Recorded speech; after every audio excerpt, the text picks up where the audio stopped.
നമസ്കാരം, എല്ലാവർക്കും ജയമസ് കിച്ചണിലേക്ക് സ്വാഗതം. അപ്പോൾ ഇന്ന് ഞാൻ ചായയുടെയൊക്കെ കഴിക്കാൻ പറ്റുന്ന വളരെ പെട്ടെന്ന് തയ്യാറാക്കാൻ പറ്റുന്ന ഒരു 4 മണി പലഹാരമാണ് ഉണ്ടാക്കാൻ പോകുന്നത്. അപ്പോൾ നമുക്കിനി വീഡിയോ കാണാം.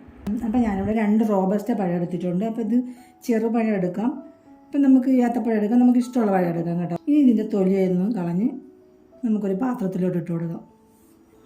അപ്പോൾ ഞാനിവിടെ 2 പഴത്തിൻ്റെ തൊലി കളഞ്ഞെടുത്തിട്ടുണ്ട്.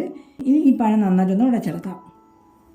ഈ ഫോർക്ക് കൊണ്ട് നല്ലതുപോലെ ഒന്ന് ഉടച്ചെടുക്കാം.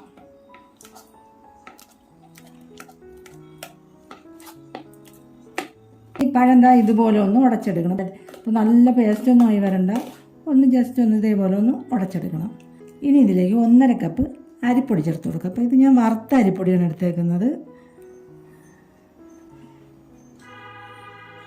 ഇതിലോട്ട് ഇനി ആവശ്യത്തിന് കുറച്ച് ഉപ്പ് ചേർത്ത് കൊടുക്കാം. ഇനി കുറച്ച് ജീരകം കൂടെ ചേർത്ത് കൊടുക്കാം. ഇനി 3-4 ഏലക്ക ചതച്ചതും കൂടെ ചേർത്ത് കൊടുക്കാം. അപ്പോൾ ഏലക്ക പൊടി ഉണ്ടെങ്കിൽ അത് ചേർത്ത് കൊടുക്കാം കേട്ടോ.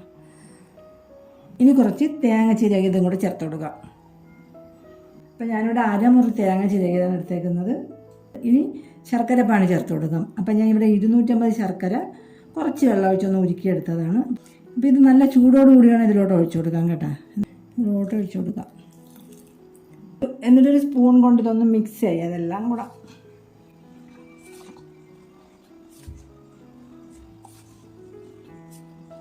അപ്പം മധുരമൊക്കെ കൂടുതൽ വേണമെങ്കിൽ കുറച്ചുകൂടെയൊക്കെ ഒരു 300 ഗ്രാം ശർക്കരയൊക്കെ ചേർത്ത് കൊടുക്കാം. അപ്പം അതൊക്കെ നോക്കിയിട്ട് അതിനനുസരിച്ച് ചേർത്ത് കൊടുക്കണം.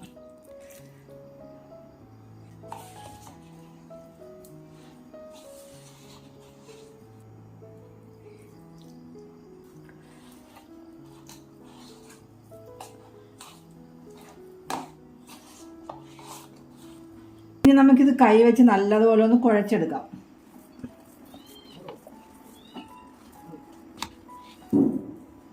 എന്നാൽ നല്ലതുപോലെ കുഴച്ചെടുക്കണം. അപ്പം നമ്മൾ ശർക്കരപ്പാനി ചേർത്ത് കൊടുക്കുമ്പോൾ ശർക്കരപ്പാനി കുറഞ്ഞു പോയാൽ കുറച്ചുകൂടെ ശർക്കര ഉരുക്കി ഒന്ന് ചേർത്ത് കൊടുക്കുക, അല്ലെങ്കിൽ കുറച്ച് തിളച്ച വെള്ളം ചേർത്ത് കൊടുത്താലും മതി കേട്ടോ. ഇതേപോലെ ഈ ഒരു പരുവത്തിലാണ് കുഴച്ചെടുക്കേണ്ടത്. അധികം ലൂസ് ആവണം, നമുക്ക് ഇലയിൽ വെച്ച് പിന്നെ ആവി ഏറ്റിയെടുക്കാനുള്ളതല്ലേ. അങ്ങനെ ഇടിച്ചിടിച്ച് കുഴയ്ക്കുക. അങ്ങനെ നല്ല പഴവും തേങ്ങയും എല്ലാം കൂടെ നല്ലതുപോലെ മിക്സായി വരണം. അയ്യോ, ഇലയിലൊന്ന് പരത്തിയെടുക്കുക. ഇഡലിത്തട്ടിലോ ഏതെങ്കിലും സ്റ്റീമറിലോ വെച്ച് ഒന്ന് ആവി ഏറ്റിയെടുക്കണം. അപ്പോൾ ഇതുപോലത്തെ ഒരു വാട്ടിയ ഇല എടുക്കുക. എന്നിട്ട് ഇങ്ങനെ ഒന്ന് മടക്കുക. പിന്നെ ഇവിടെ നിന്നൊരു കുമ്പിൾ പോലെ മടക്കിയെടുക്കണം. നമുക്ക് ഇഷ്ടമുള്ള ഷേപ്പിലൊക്കെ മടക്കിയെടുക്കാം കേട്ടോ. ഞാനിപ്പോൾ ഈ ഒരു മോഡലിലാണ് മടക്കിയെടുക്കുന്നതുകൊണ്ട് ഇങ്ങനെ കാണിക്കുന്നത്. അവിടെ എന്നിട്ട് കുറച്ച് മാവെടുക്കണം, ഇതിനകത്തോട്ട് വെച്ച് കൊടുക്കണം. അപ്പോൾ ഇലയാണ്, അപ്പോൾ അത് പതുക്കെ വെക്കണം, അല്ലെങ്കിൽ ഇത് പൊട്ടിപ്പോവാൻ സാധ്യതയാണ്. മാവ് കുറച്ചേ വെക്കുന്നുള്ളൂ, ശരിക്കും കട്ടിക്ക് വെച്ച് കഴിഞ്ഞാൽ ഭയങ്കര കട്ടിയായി പോകും.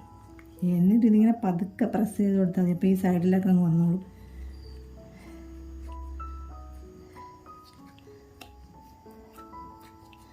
എന്നിട്ട് ഇതിങ്ങനെ മടക്കണം.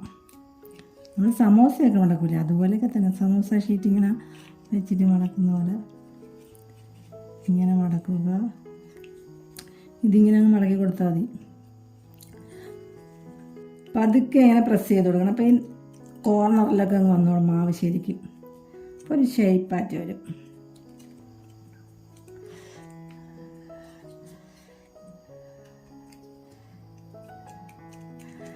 അങ്ങനെ എല്ലാം ഇതേപോലെ മടക്കിയെടുക്കാം. ഇനി നമുക്ക് ഇലയിൽ പരത്തി വെച്ചേക്കുന്നത് ഇഡലിത്തട്ടിൽ വെച്ച് ആവിയേറ്റെടുക്കാം.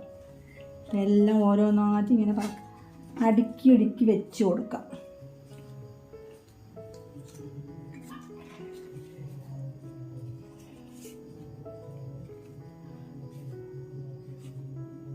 അടുപ്പിൽ വെച്ച് തന്നാൽ 20 മിനിറ്റോളം ഒന്ന് ആവിയേറ്റെടുക്കാം. 20 മിനിറ്റ് കഴിഞ്ഞപ്പോൾ ഇതൊന്ന് വെന്ത് വന്നിട്ടുണ്ട്. ഇനി ഇതൊന്ന് തുറന്ന് നോക്കാം. അപ്പോൾ അതാ എല്ലാം നല്ല കറക്റ്റ് പാകത്തിന് വെന്ത് വന്നിട്ടുണ്ട്. ഇനി നമുക്കൊരു പ്ലേറ്റിലോട്ട് മാറ്റാം.